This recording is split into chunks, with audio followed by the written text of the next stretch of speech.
एक राजा की उम्र हो चली थी। वह काफ़ी बूढ़ा हो गया था। उसका राजपाट से दिल भर गया था और वह अब आराम करना चाहता था। पर समस्या यह थी कि उसके पास कोई बेटा नहीं था जिसे वह जिम्मेदारी सौंप सके। उसके पास सिर्फ एक पुत्री थी जिसकी शादी की जिम्मेदारी भी राजा को ही थी।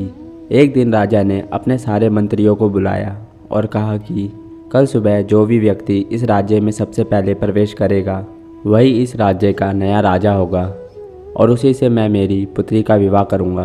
अगली सुबह सिपाही एक व्यक्ति को पकड़ के राजा के सामने पेश करता है। वह काफ़ी फटा पुराना कपड़ा पहना हुआ था।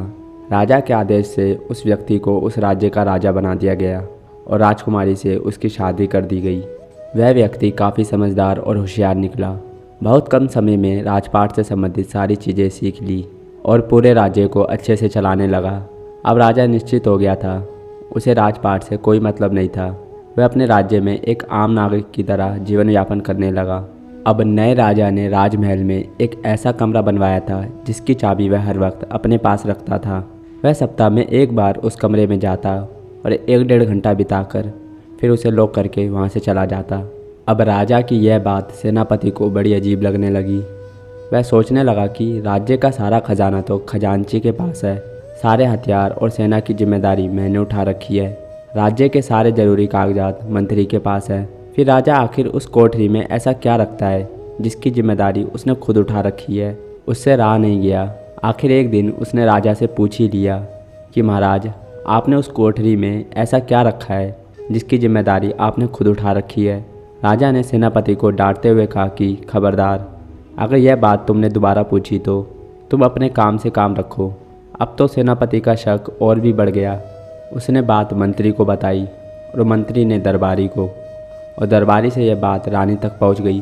रानी ने खाना पाना सब छोड़ दिया और कहा कि महाराज, जब तक आप मुझे उस कमरे का राज नहीं बताएंगे हम अन्न का एक दाना भी नहीं खाएंगे। अब राजा विवश था। अगले दिन राजा ने राज्य के सभी लोगों के सामने उस कोठरी के ताले को खोला। सारे लोग हैरान थे क्योंकि उस कोठरी में कुछ भी नहीं था। उसमें सिर्फ एक जोड़ी फटा पुराना कपड़ा और एक झोला था। मंत्री ने कहा, महाराज, इसमें तो इस कपड़े के सिवाय कुछ भी नहीं है। राजा ने कहा, यही तो हमारा सब कुछ है।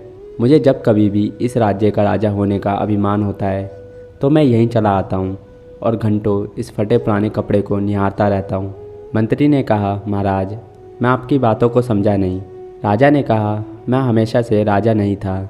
एक समय में बहुत गरीब हुआ करता था। लोगों के यहाँ मांग मांग कर मेरा गुजारा चलता था। इसलिए मुझे जब भी इस राज्य के राजा होने का अभिमान होता है तो मैं यहीं चला आता हूँ और घंटों इन पुराने कपड़ों को निहारता हूँ, जिससे मेरा सारा घमंड खत्म हो जाता है। राजा की यह बातें सुनकर सारे लोग हैरान हो गए और मन ही मन राजा की उदारता की प्रशंसा करने लगे। सो दोस्तों, इस कहानी का लेसन बस इतना सा ही है कि इंसान जीवन में चाहे कितना भी बड़ा क्यों ना हो जाए, उसे अपना अतीत नहीं भूलना चाहिए। धन्यवाद।